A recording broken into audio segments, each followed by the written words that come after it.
이번에는 돈이 흐르는 스토리, 돈맥을 좀 짚어보는 시간입니다. 최근 유럽에도 중국이나 미국처럼 인구가 많고 농업이나 다른 산업이 발달한 나라에서도 많은 관심을 보이고 있는 미래 산업, 바이오가스 산업에 대해서 배태준 변호사와 함께 자세히 알아봅니다. 어서 오세요. 안녕하세요. 네, 이 바이오가스가 어떤 걸 주로 이야기하는 건가요? 그러니까 이제 보통 이제 생명 활동을 하잖아요. 그러니까 네. 뭐 사람도 그렇고 뭐 곡물, 동물들이 하면 이제 거기서 각종 뭐 유기물, 뭐 분비물, 뭐 쓰레기, 뭐 분뇨 이제 이런 것들이 나와요. 이제 이런 것들이 나오고 자연적으로 놓으면 이제 썩잖아요. 우리가 이제 썩는다라는 이제 그런 반응을 해가지고 결국 이게 뭐 부패하는 그 과정이 있는데 네. 사실은 이제 그 과정에서 굉장히 많은 뭐 이산화탄소라든지 뭐 메탄이라든지 황화수소라든지 산화질소라든지 이런 각종 가스들이 나오고 네. 사실은 이제 그 썩는 과정, 부패하는 과정은 보통 이제 냄새가 나고 좀 우리가 좀 보기 힘든 이제 그런 일들이 벌어지는 거잖아요. 그래서 사실은 종래 이런 것들이 썩고 이게 부패하고 이렇게 뭔가 기체가 발생하는 가스가 발생하는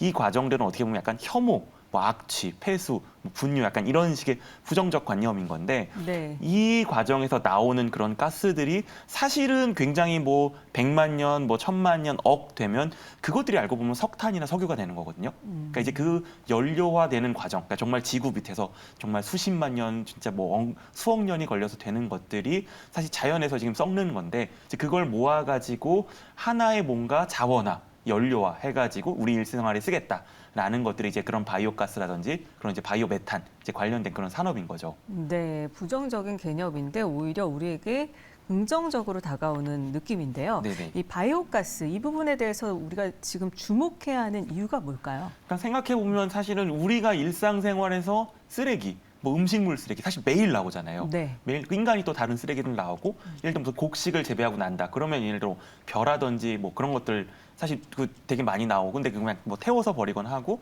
이제 가장 큰 거는 가축 분뇨. 그러니까 이제 보면 이제 사람들이 이제 고기를 많이 먹다 보니까 결국에는 그런 가축을 이제 키워야 되고 그럼 이제 그런 뭐 돈사든 축사든 뭐 닭이든 이제 하고 나면 이제 거기서 각종 나오는 이제 분비물들 이 있을 텐데 사실 이것들에 대해서 이거를 쓰레기로 처리를 하게 되면 비용이 많이 듭니다. 그쵸. 왜냐하면 한국 사실 쓰레기 문제 되게 심각해요. 예를 들어 네. 무슨 예를 들어 지금 뭐 인천에도 지금 그런 쓰레기 검단에 이제 쓰레기장 만드는데 이거 다 이제 뭐 몇 년 안 남아서 뭐 인천시 뭐 서울 경기도가 다음 쓰레기 매립장 어떻게 할 거냐 이제 이런 것도 많고 네. 농촌으로 가보면 그 돈사나 축사가 혐오 시설인 거예요. 왜냐면 주변에서는 왜냐면 냄새 많이 나고 막 그다음 밑에 뭐 폐수 이제 이런 물 오염시키고 하니까 민원이 하도 많이 들어오니까 사실은 이제 그런 지방자치단체에서는 그걸 돈을 주고 사서 없애는 이제 그런 프로젝트들을 하고 있거든요. 네. 또 어떻게 보면 근데 이제 사실은 그렇게 뭔가 사실 우리나라는 이제 식량 그런 자급률도 높지 않은데 네. 거기서 그렇게 보면 이제 뭐 소를 키우고 닭을 키우고 돼지를 키우고 이런 것들을 점점 그런 이제 악취나 폐수 때문에 자급률을 낮추는 이제 그런 방향으로 가는 것들이 사실은 바람직하지 않지만 이게 뭔가 비용도 들고 냄새나 그런 오염이나 부정적 인식들 때문에 그럴 수밖에 없는데 그게 그러면 우리가 돈을 주고 처리해야 되는 쓰레기가 아니라 우리가 이걸로 돈을 벌 수 있는 새로운 에너지원이 되면 어떻게 할까? 네. 그러니까 뭔가 그 마이너스를 플러스로 바꾸는 그런 과정이겠죠. 이제 네. 그게 사실은 어떻게 보면 이 바이오 가스 산업의 핵심입니다. 네, 어떻게 새로운 에너지원들이 되는 건지 궁금한데 이 바이오가스 관련된 산업들이 어떤 것들이 있을까요? 그러니까 이거를 크게 흐름을 보면 뭔가 수집하거나 모아야 되고요. 일단 그 원재료가 되는 것들을 모아야 되고, 그다음 이제 운반을 해야 되고, 그다음에 여기서 이제 바이오 가스와 이제 바이오 메탄이 조금 달라요. 그러니까 이제 그거에 대해서 뭐 개념들이 좀 혼재되어 있긴 한데 보통 연료화하기 위해서는 1차적으로 모은 바이오 가스에서 불순물을 제거하고 뭐 정제하고 순도를 높이는 이제 그런 뭔가 그런 순도를 높이는 작업들이 필요하고, 네. 그다음 순도가 높인 바이오 메탄 결국 정말 연료할 수 있는 메탄을 뭔가 그 열이나 전기나 이런 뭔가 발전 시설로 쓰는 그런 이제 발전로. 그다음 이제 마지막에 나오는 정말 폐기물, 이 폐기물들에 대한 처리 여기까지 가는 건데요. 근데 이제 앞에 나오는 뭐 운반이나 수집보다는 저희가 신산업적 관점에서 본다라고 하면 그거를 거기서 바이오 메탄을 추출하는 과정, 그다음에 거기서 열과 전기를 만들어내는 그런 소형 발전로 시장.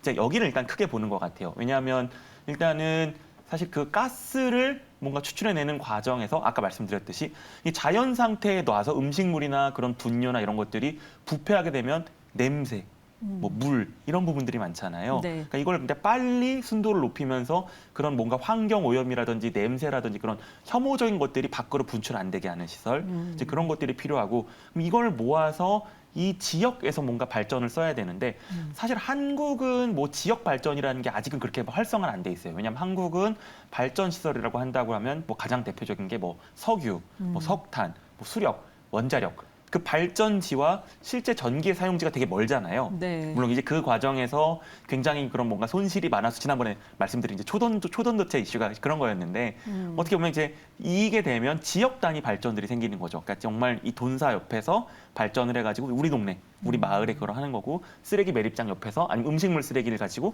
해서 이 뭔가 아파트 단지 에 대한 그런 전기를 해결하고 열을 해결하는 이제 그런 식의 소형 발전 시장들이 네. 굉장히 커질 거다라는 전망이 좀 지배적이죠. 네, 안 좋은 가스나 이런 것들의 순도를 빠르게 높여서 바이오 가스로 만든다는 건데 그렇다면 이 바이오 가스 시장의 현황이 어떤가요?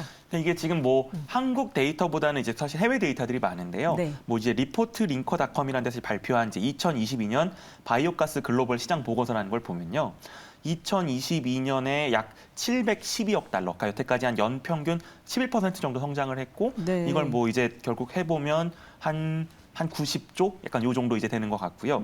그 다음에 근데 이제 2026년이 되면 한 946억 달러 이제 연평균 성장률 한 7% 이상 보면서 이제 가고 있는데 이게 뭔가 우크라이나랑 이런 전쟁의 영향도 있어서 조금 더 성장률이 전체적으로 높아진다. 라는 이제 그런 얘기들이 있고요. 네. 이 바이오가스 시장의 현황 이렇게 말하면 단연코 유럽입니다. 아마 이제 뭐 관심 있는 분들이 나중에 검색을 해서 보시면 나올 텐데 네. 뭐 덴마크라든지 독일, 영국 이제 이런 나라들이 단연 선진국이고요. 네. 왜냐하면 이제 환경에 대한 관심도 높은데다가 그렇죠. 사실 종래에 이 유럽의 그런 뭔가 연료나 이런 것들은 러시아로부터 천연가스 파이프라인을 연결을 해가지고 많이 썼는데 이게 전쟁이 일어나다 보니까 네. 더 이상 이게 안전한 자원 공급이 아닌 거예요. 그렇네요. 그러다 보니까 굉장히 지금 관심이 많고요. 네. 그래서 EU에서는 2022년에 리파워 EU라는 계획을 발표를 해서 2030년까지 EU 전체 가스 수요의 30%, 50%, 30에서 50%.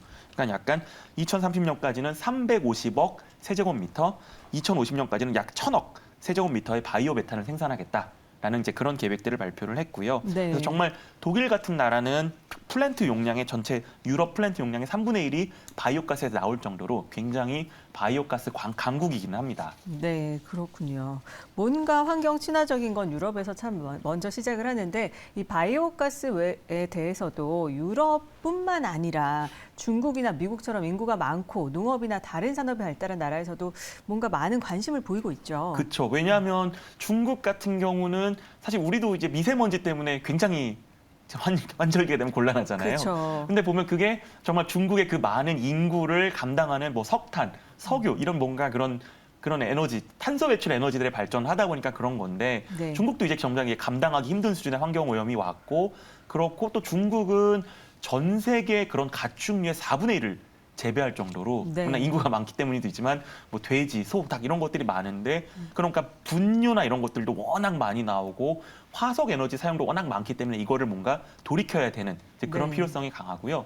또 미국 같은 경우는 반대로 뭔가 그런 쓰레기 문제 이런 것들이 심각하다 보니까 관심이 많은 거고 또 관심이 많은 나라들은 뭐 태국이나 인도 같이 그러니까 이제 중국이랑 비슷한 건데 인구가 굉장히 많고 농업이나 축산업이 발달되어 있고 점점점 산업이 발달되면서 화석 연료의 사용은 커지는데 그걸 뭔가 대체할 필요성이 있는 나라들은 이런 거에 대한 관심이 많고 국가적인 차원에서 투자가 계속 일어나고 있습니다. 자, 그렇다면 바이오가스에 대해서 우리나라에서의 현황은 어떤가요? 그러니까 지금 2021년 기준으로 우리나라에서 110개 정도의 이제 바이오가스 시설이 운영이 되고 있고요. 네. 이게 연간 한 3.8억 세제곱미터의 바이오가스가 나온다고는 하는데요.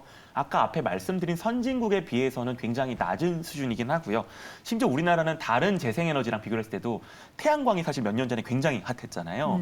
태양광 같은 경우가 46%인데 네. 바이오가스는 2% 정도. 그러니까 굉장히 못 미치는 수준입니다.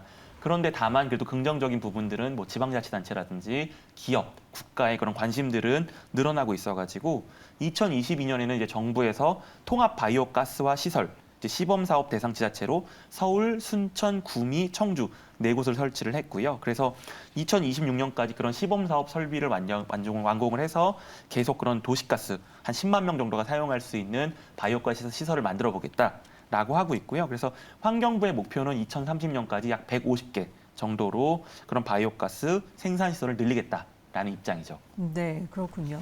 이 바이오가스 산업 증진을 위해서 정부에서도 관련 법안이 입법된 것으로 알고 있는데요. 구체적으로 어떤 상황일까요? 그러니까 이제 유기성 폐자원을 활용한 바이오가스의 생산 및 이용 촉진법, 그러니까 이제 줄여서 바이오가스법이라고 많이 얘기를 하는데요.